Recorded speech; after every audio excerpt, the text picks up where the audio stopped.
Prince Harry is said to have put the finishing touches on his memoir, with royal watchers eagerly awaiting the wholly truthful account of his life.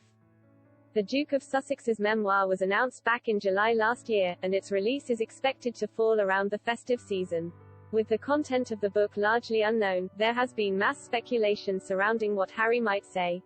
Many have predicted the book may reveal insight into his life within the House of Windsor and could address the reported rift between the Sussexes and the royal family, but one royal commentator has claimed the prince will use his memoir to rewrite his story, in a bid to be seen as a leader in the United States.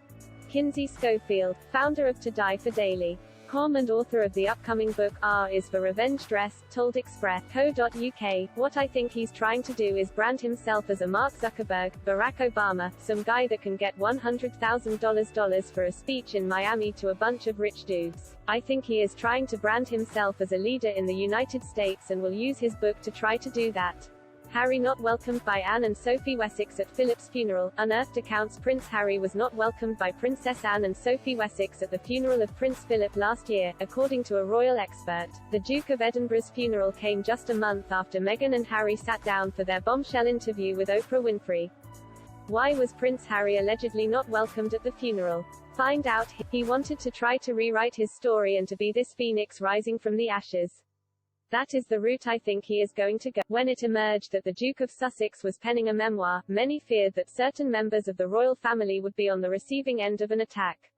Prince Charles, Camilla, Duchess of Cornwall and Prince William were pointed out as potential fatalities. However, Ms. Schofield argued that Harry is unlikely to use the book to criticize his family, suggesting he may discuss the death of his mother, but will not write anything that could destroy the House of Windsor.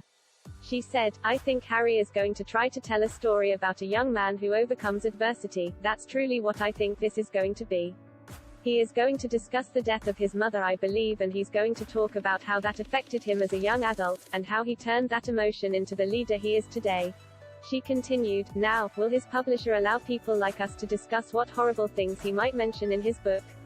Absolutely, because they want it to sell. They want those pre-orders to go out the. But I don't think that it is in Prince Harry's DNA to write something salacious that could destroy his family because, at the end of the day, his children could benefit from that relationship, from anything that is good that is happening to the royal family, his children could benefit from.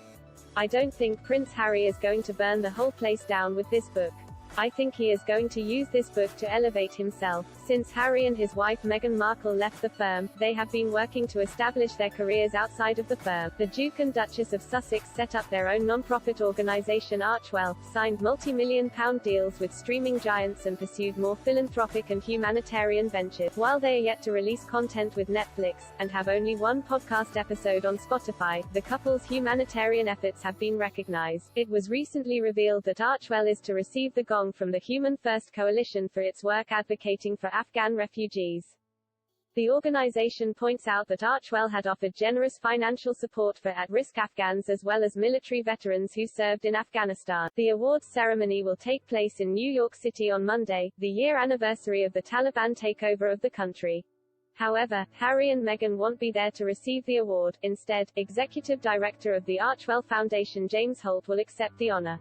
Harry spent 10 years in the British Army and completed 2 tours of duty in Afghanistan. He later set up the Invictus Games, a sporting event for veterans and sick, injured or wounded servicemen and women. And at the time of the Taliban's takeover of Afghanistan last year, the Duke and Duchess of Sussex issued a statement commenting on how exceptionally fragile the world is. In the statement, which was published on the Archewell website, the couple wrote, "The world is exceptionally fragile right now. As we all feel the many layers of pain due to the situation in Afghanistan, we are left speechless."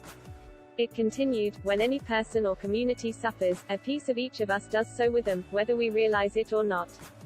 And though we are not meant to live in a state of suffering, we, as a people, are being conditioned to accept it. It's easy to find ourselves feeling powerless, but we can put our values into action, together."